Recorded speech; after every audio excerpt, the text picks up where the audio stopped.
Welcome to Brunch Bites. I'm Maddie, I'm head of marketing here, and this is Hugh, who's the head of business development. Today we're wanting to talk to you about the changes in platforms. So a few weeks ago, winery pages across Facebook suddenly stopped being recommended. There wasn't really a clear explanation at first, just a notification that there was going to be a drop in discovery. Meta has actually since fixed that and has said it was a technical issue. But the bigger question then remains, what happens when a platform that you rely on suddenly shifts overnight? And that's what we're going to be unpacking today.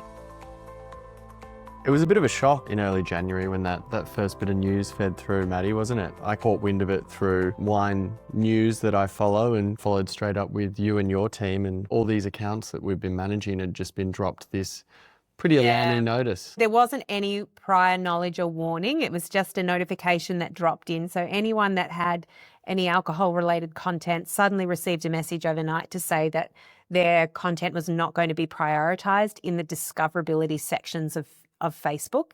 At the time, it wasn't impacting Instagram at all. It was really just in Facebook.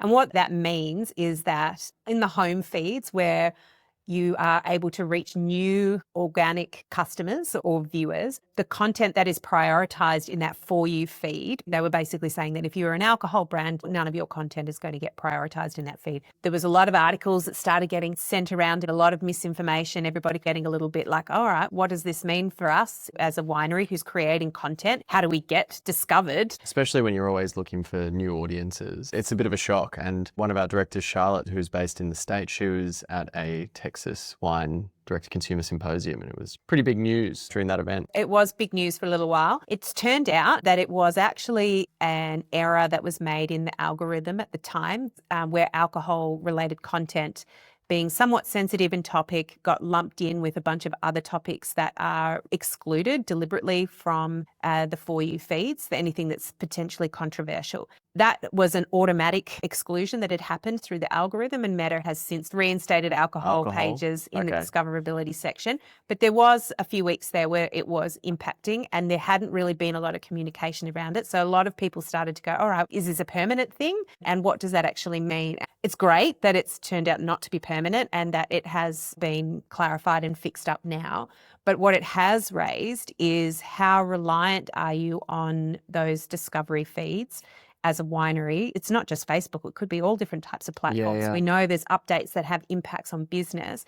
Is it a smart decision when you're preparing content, when you're looking at your marketing plans, to make sure that you've got a good strategy that is broad across multiple different platforms and channels so that you're not necessarily super reliant when a big change comes through that's out of your control? So that's actually somewhat news to me, Maddie, because I haven't actually seen Meta come out and mention that it was an error per se and clear any confusion up around that topic. Yes, there were some statements that were released by Meta, but it certainly wasn't something that was communicated to any of the pages that were directly impacted to say that there was going to be a reversal.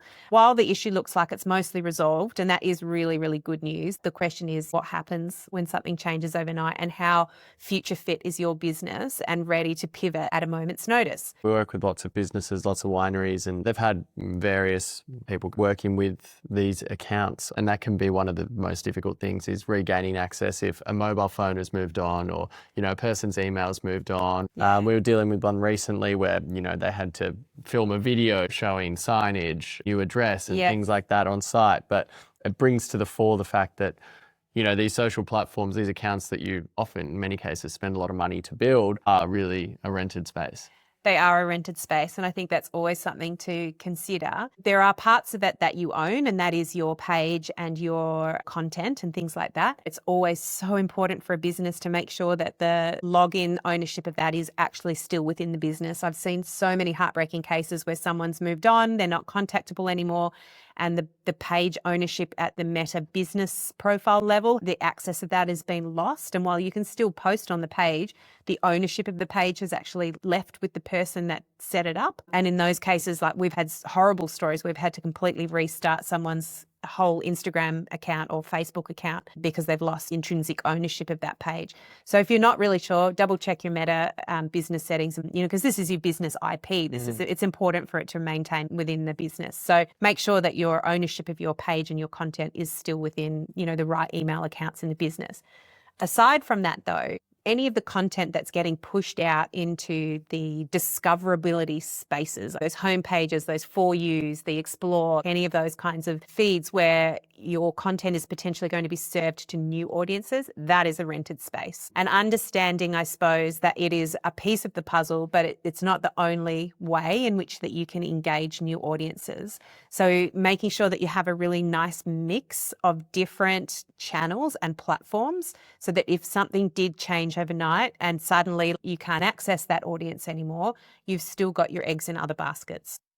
While this may or may not have been an error, the fact that there was no warning period shows that it can literally be switched off overnight. So if something changes, potentially even politically in your country, there is potential for that element of discovery to dry up overnight. So. Yeah, and I think it's worth saying at this particular point in time, alcohol ended up being excluded from this category of restricted pages. Yeah. We do know that it is a sensitive subject among many different industries, and that there is a political element to alcohol promotion, and there is definitely a lot of legislation around it in various different states and territories and countries. It is, I suppose, unrealistic to think that the nature of the product that we are promoting won't come into conflict with some kind of rules and regulations at some point. Whether or not that's more of a risk in the future, I don't know, but that it's definitely something that you do need to plan for. Just to look at a hypothetical, Maddie, in the more organic social discovery space, if this had have lasted for 3 months, what could that have meant? Yeah, I think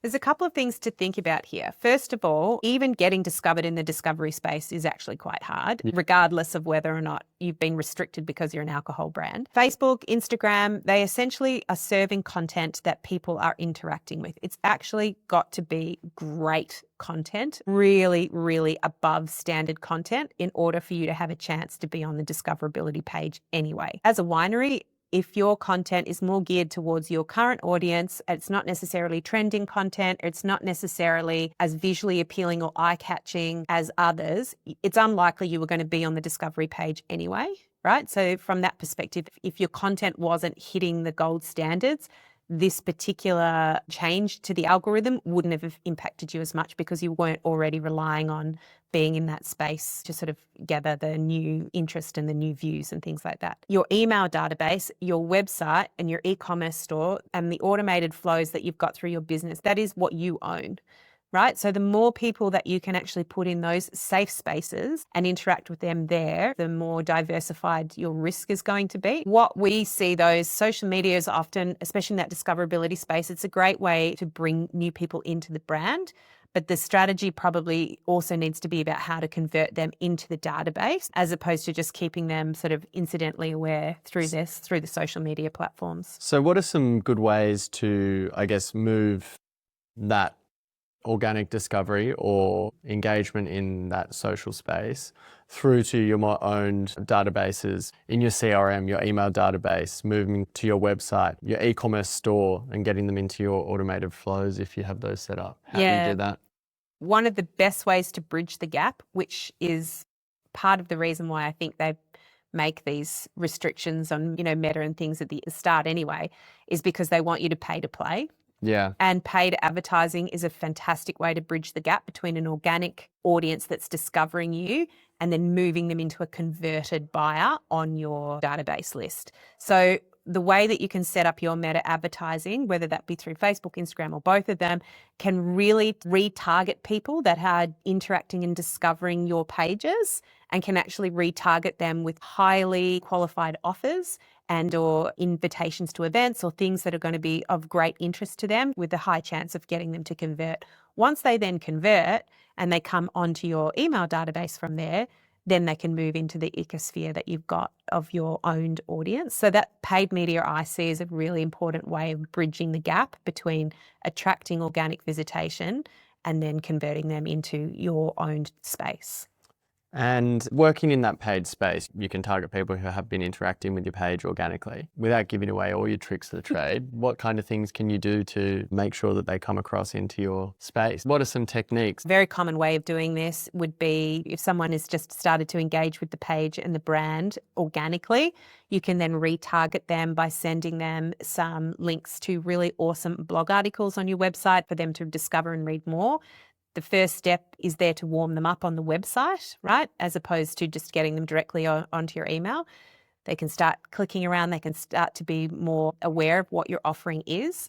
Every time they click on that website, you'll have a pixel in place that will track what they're doing, and you'll be able to reserve more content to them that is then even more relevant and sort of keep moving them down the funnel that way. Yeah, So so we clever. would then follow that up, for example, with a conversion offer. Maybe it's a 6-pack of a wine that you're really famous for at a good price. Maybe there is a bonus gift with a purchase that there's only available through paid media. There's all different sorts of ways that you can entice someone. Once they then make that purchase, they go onto your database. Now, you can't actually market to them from an email perspective unless they opt into emails. But what you can do is send them a transactional email, which is basically, thank you for your purchase, here's your shipping information, that sort of stuff. You are allowed to include in that email, however, an opt-in for becoming part of the email pathway. And once they're in the email pathway, all of your automated flows and your welcome series can then help warm them up into the brand and continue them to be long-term customers. Yeah, wow, very clever. What does future-proofing yourself from these potential shocks start to look like? It looks like really strong diversification. Yeah.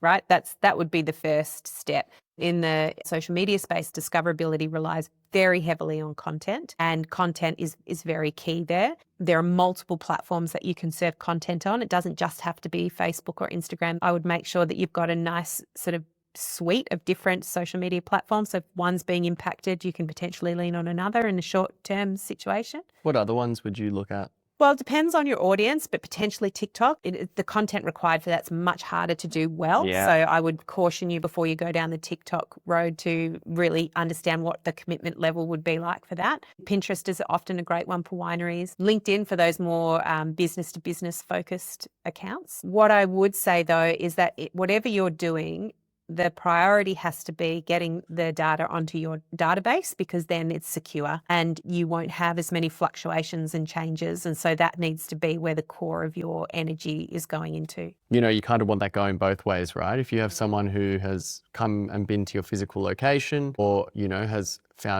discovered you maybe from enjoying one of your wines at a restaurant and then going on and purchasing some more from your website, you want them to then follow you in the social space as well. That's right. So in the automated flow section, it's also about pushing your warm database back through to engaging with what you're doing on social media as well, which helps your overall discoverability. The more people that like and follow you, the more people that you've got engaging, the higher chance there is of your content being discovered organically online as well. It gives you more weight behind it. So not only is it's content that platforms like Facebook is prioritizing into the discovery feeds, but the reason why they know it's good content is because it's got a lot of likes, shares, comments, interactions, and what we call engagements on it. So the more engagements that you have on a post, the more likely it is to be served in the Discover You or the For You feeds or anything like that.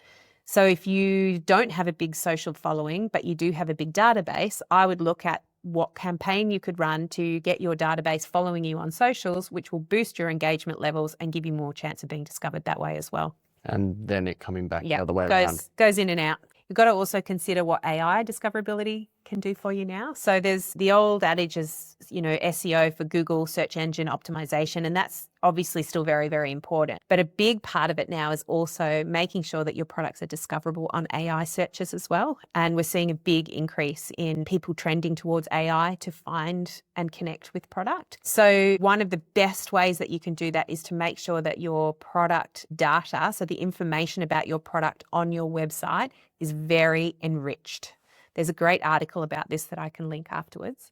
But the reason why it's important to enrich that is because not only is that great for SEO for Google, but it's also really important because it feeds all the AI bots as well. Yeah. Variety Pinot Gris, it would be crisp white wine Pinot Gris. So looking at adding in the discoverable terms that somebody potentially might be looking for in an AI situation. It is incredible that something like Google that we've relied upon for so long, many people have completely shifted to using searching AI. Yeah, exactly. One of the great things about Shopify is the ability to purchase being embedded directly within ChatGPT now. That is a fantastic new collaboration. I think if anyone was at the Wine Communicators Australia conference in November 2025, they'll remember that I did a speech around integrated marketing and how that can improve your growth in D2C. And essentially, this is what we're talking about here, is making sure that all of the different digital strategies that you've got in your business are integrated well together and that they're creating a holistic picture for your direct-to-consumer pathways. If you've listened to this today and aren't too sure how exposed your current setup is, we help wineries do that every day. So feel free to download the resource that we have put together for this one. Explore the rest of our resources on the website. They're all free. You just got to get on there, and there's some pretty incredible stuff. And at any time, reach out and always open. Always love to have a chat. Yep, absolutely. As I said, this is our bread and butter. We do this day in and day out. So if you need some advice, give us a call. Thank you so much for hanging with us today, and we will see you on the next one.